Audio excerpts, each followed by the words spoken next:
एक बार एक व्यक्ति बौद्ध भिक्षु के पास आता है और कहता है कि बनते, क्या व्यक्ति अपना परिवार, सांसारिक मोह सबका त्याग करके ही एक भिक्षु बन सकता है, एक सन्यासी बन सकता है? ये सुन बौद्ध भिक्षु कहते हैं कि नहीं, जरूरी नहीं है कि आपको धर्म की राह पर चलने के लिए, सही दिशा की तरफ जाने के लिए एक सन्यासी बनना पड़े। आप एक सांसारिक जीवन में रहकर भी धर्म की राह पर चल सकते हैं। व्यक्ति पूछता है कि वो कैसे बनते? तब बौद्ध भिक्षु कहते हैं कि व्यक्ति को लगता है कि यदि उनके जीवन में दुख है, दर्द से परेशानियां हैं, तो उन सब से बचने के लिए ये संसार ही त्याग देना चाहिए और वो सन्यासी बन जाते हैं। लेकिन उनकी ये सोच बिल्कुल गलत है।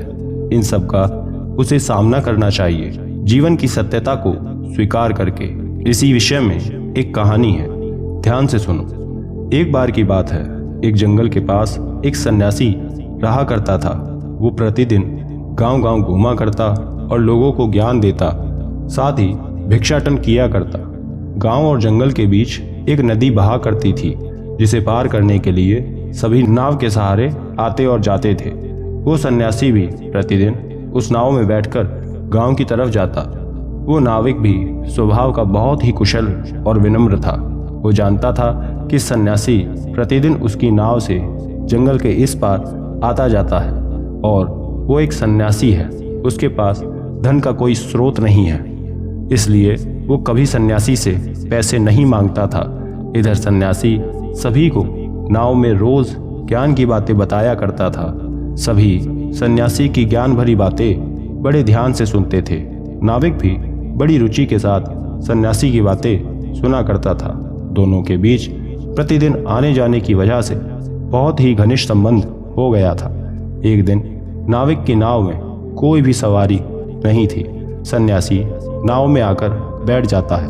दोनों आपस में बात करने लगते हैं। सन्यासी नाविक से पूछता है कि वो केवल यही नाव चलाकर कैसे अपना घर चलाता है, और मैं भी तुम्हें पैसे नहीं देता, क्या तुम्हें बुरा नहीं लगता रोज यूं नाव में बैठाने में? ये सुन नाविक कहता है कि किस बात का दुख, मुझे तो सेवा करना अच्छा लगता है। रही कमाई की बात, तो बस पेट भरने लायक चल जाता है, जो मेरे और मेरे परिवार के लिए काफी है। सन्यासी कहता है कि लेकिन आज तो कोई भी यात्री तुम्हें नहीं मिला, आज का काम कैसे होगा? ये सुन नाविक मुस्कुराने लगता है और कुछ नहीं कहता। सन्यासी वापस लौट जाता है अपनी कुटिया के पास। अपनी कुटिया के पास जा सन्यासी के मन में ये प्रश्न आता है कि वो नाविक स्वभाव का बहुत ही कुशल है, सबकी सेवा करता है, मन का साफ है, लेकिन बेचारा कितनी गरीबी में जी रहा है, मुझे उसकी सहायता करनी चाहिए। ये सोच उसके मन में ख्याल आता है। अगले दिन जब सन्यासी गांव से लौटता है तो वो नदी किनारे पहुंच नाविक से कहता है कि वो उसे आज अपने साथ उसकी कुटिया में ले जाना चाहता है।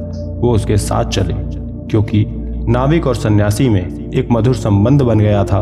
इसलिए वो नाविक के साथ उसकी कुटिया में चला जाता है।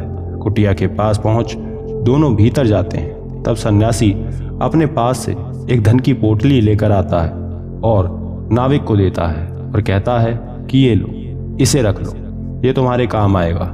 ये सुन नाविक पोटली खोलता है तो देखता है कि उसमें पैसे हैं। ये देख वो कहता है कि यह आपके पास कहाँ से आया और ये आप मुझे क्यों दे रहे हैं? तब सन्यासी कहते हैं कि कुछ दिन पहले मुझे ये दान मिला था, लेकिन मैं एक सन्यासी हूँ, मेरा ना तो परिवार है और ना ही कोई, मुझे इसकी क्या ही आवश्यकता, ये तुम रख लो, तुम्हारा परिवार भी है और तुम्हें इसकी ज़रूरत भी है। ये सुन नाविक कुछ देर सोच में पड़ जाता है और तब वो कहता है कि नहीं, मैं इसे रख नहीं सकता। ये सुन सन्यासी कहता है लेकिन क्यों? तब नाविक कहता है कि मुफ्त में मिला धन व्यक्ति के आचरण को पूरी तरह बिगाड़ देता है। व्यक्ति परिश्रम से भागने लगता है, उसके भीतर फिर लोभ, लालच, आलस का वास हो जाता है, और जब व्यक्ति के भीतर ये सब आ जाए तो वो धर्म से हटकर पाप की तरफ बढ़ जाता है। बेशक मैं गरीब हूँ, मेरे पास धन नहीं है, लेकिन मैं इस बात से पूरी तरह संतुष्ट हूँ कि मैं परिश्रम करके भोजन जुटाता हूँ। मेरे भीतर कोई आलस नहीं है। मैं 2 रोटी कम खाता हूँ, लेकिन मुझे इसका कोई दुख नहीं है। यदि आज मैं सही कर्म करके, परिश्रम करके अपने परिवार को देख रहा हूँ, धर्म की सही दिशा में जा रहा हूँ, तो मैं अपने बच्चों को भी यही शिक्षा दे रहा हूँ। इसलिए मुझे धन की कोई ज़रूरत नहीं है। उस नाविक की बात सुन सन्यासी बड़ा हैरान होता है और कहते हैं कि कहने को तो मैं एक सन्यासी हूँ, सभी को ज्ञान देता हूँ, लेकिन आज तुमने मुझे वास्तविक शिक्षा दी है, सही ज्ञान दिया है। तुमने ये सिद्ध कर दिया कि सांसारिक मोह त्याग किए बिना भी व्यक्ति धर्म की सही दिशा में आगे बढ़ सकता है। तुमने आज सही शिक्षा सबको दी है। और तब नाविक पैसे दे वापस लौट जाता है। बौद्ध भिक्षु अंत में कहते हैं कि जिस प्रकार उस नाविक ने सांसारिक जीवन जीते हुए धर्म को अपनाया, उसी तरह तुम भी ये कर सकते हो। जिस प्रकार उस गरीब नाविक ने, जो ये तक नहीं जानता कि शाम को उसे भोजन मिलेगा या नहीं, तब भी उसने स्वयं को भीतर से लालच और लोभ से दूर रखा। यदि वो चाहता तो उस पोटली को, धन को रख के पूरी तरह पूरा जीवन सुख से जी सकता था, लेकिन उसने पराये धन के प्रति कोई लालच नहीं रखा, क्योंकि उसने संसार में लिप्त रहकर भी निर्लिप्त रहना सीख लिया था। उसने संन्यास नहीं लिया, लेकिन फिर भी धर्म को अपनाकर एक सही दिशा और मार्ग चुना। बौद्ध भिक्षु की ये बात सुन व्यक्ति को उसके प्रश्न का उत्तर मिल जाता है कि संसार में रहकर भी हम धर्म पर चल सकते हैं। एक गांव था। वहां के लोगों में आपसी बिल्कुल भी लगाव नहीं था। वो कभी एक दूसरे से ना तो सीधे मुंह बात करते थे और ना ही कभी जरूरत पड़ने पर किसी की सहायता करते। सभी के मन में एक दूसरे के लिए ईर्ष्या थी। एक बार उस गांव में एक व्यक्ति के ऊपर संकट आ जाता है। वो गांव भर में सभी से मदद के लिए बोलता है, लेकिन कोई उसकी मदद नहीं करता। उसी समय उस गांव में एक तेजस्वी साधु का आगमन हुआ था। वो उन साधु के समक्ष पहुंच उनसे सहायता मांगता है। उस समय साधु महाराज सभा में सभी गांव के लोगों को शिक्षा दे रहे थे। व्यक्ति की बात सुन वो उससे कहते हैं कि शांत हो वत्स, धैर्य रखो। और तब वो गांव के लोगों से कहते हैं कि ये हम सबने देखा है कि हम पूरा जीवन खुद के बारे में सोचकर ही गुजार देते हैं। कभी हम दूसरों के बारे में नहीं सोचते। अगर हम दूसरों की सहायता करेंगे तो कोई अन्य व्यक्ति हमारी सहायता करेगा। आपको एक कहानी सुनाता हूँ जो आप सभी के जीवन से जुड़ी हुई है। एक गांव में एक धनी सेठ रहा करता था। उसके पास बहुत धन संपत्ति थी, किसी चीज की कोई कमी नहीं थी। वो हमेशा दान धर्म का कार्य किया करते थे। उस सेठ की एक आदत थी कि वो अपनी कमाई का एक हिस्सा हमेशा दान किया करता था।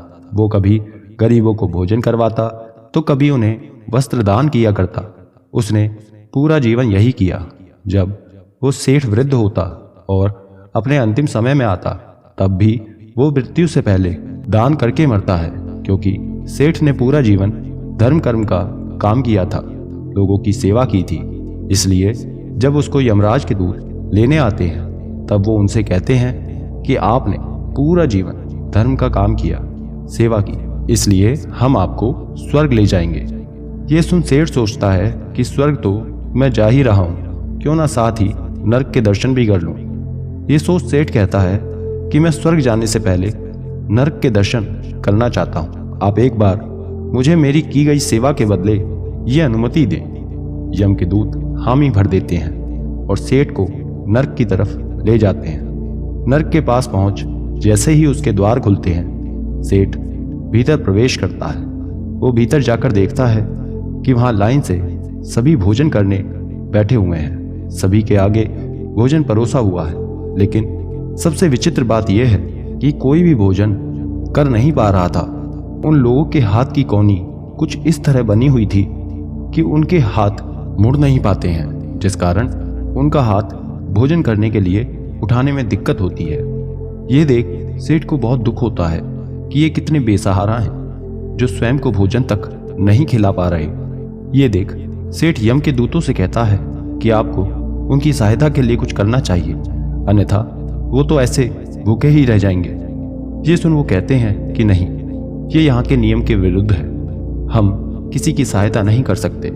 ये सुन सेठ कुछ भी नहीं कहता और पूरे नरक में घूम स्वर्ग के लिए निकल जाता है। जब वो स्वर्ग में प्रवेश करता है तो देखता है कि वहाँ का नज़ारा नर्क के यहाँ से बिल्कुल अलग है और वहाँ भी सभी भोजन करने के लिए लाइन से बैठे हुए हैं। लेकिन यहाँ का दृश्य थोड़ा अलग था। सेठ देखता है कि यहाँ के लोगों के हाथ भी उन्हीं की तरह हैं, लेकिन फिर भी वो भोजन कर रहे हैं। ये देख यम कहते हैं कि क्या सोच रहे हो? तब सेठ कहता है कि ये भोजन कैसे कर रहे हैं जबकि उनके हाथ भी वैसे ही हैं। तब यम मुस्कुराते हुए कहते हैं कि क्योंकि यहाँ उपस्थित सभी लोग एक दूसरे की सहायता करते हैं। ये सभी जानते हैं कि इनका हाथ मुंह तक नहीं जा सकता, इसलिए ये सभी एक दूसरे को अपने हाथों से भोजन कराते हैं और एक दूसरे का पेट भरते हैं। यदि नर्क के लोग ये समझ जाएं कि दूसरे की सेवा करना बुरा नहीं होता तो उन्हें भी ये समस्या नहीं होती। ये सुन सेठ को ये एहसास होता है कि उनकी इसी व्यवहार के कारण वो नर्क में है, क्योंकि उन्हें दूसरे को सेवा देना आता ही नहीं। यदि वो धरती पर भी सभी को सेवा देते तो आज यहाँ नहीं होते, लेकिन जो भूल उन्होंने वहाँ की वही भूल वो यहाँ कर रहे हैं, जिसका परिणाम उनके समक्ष है।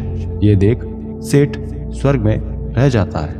कहानी के अंत में साधु कहते हैं कि आज इस व्यक्ति को आपकी जरूरत है तो आप उसे सहायता नहीं दे रहे, कल आपको जरूरत होगी तो वो भी आपको सहायता नहीं देगा। लेकिन क्या ये व्यवहार उचित है? यदि आप भी इस कहानी की तरह एक दूसरे की मदद करना सीख जाएं, तो आपके जीवन के कुछ कष्ट जरूर दूर होंगे। प्रत्येक व्यक्ति को स्वयं के भीतर मनुष्यता को जीवित रखना चाहिए। व्यक्ति का तो ये कर्तव्य होता है कि उन्हें एक दूसरे के सुख दुख में खड़ा होना चाहिए। समय सबका बदलता है। ये सुन गांव के सभी लोगों को तपस्वी साधु की बात समझ आ जाती है। वो समझ जाते हैं कि उन्हें एक दूसरे के साथ सही तरह से रहना चाहिए और सभी उस व्यक्ति की सहायता करने के लिए तैयार भी हो जाते हैं। तब वो व्यक्ति साधु महाराज के चरणों में गिर जाता है। तब वो पुनः जाते जाते सभी से कहते हैं कि एक बात स्मरण रखें कि किसी की सेवा करने से, मदद करने से आप छोटे नहीं होते। ये हमारा कर्तव्य है जो पूरा करना चाहिए। जीवन में सदैव दूसरे की निस्वार्थ भाव से सेवा करना, बिना किसी लालच के, आपका जीवन सफल हो जाएगा। ये कह वो वापस लौट जाते हैं। आशा करते हैं ये बात आप भी समझ गए होंगे। धन्यवाद।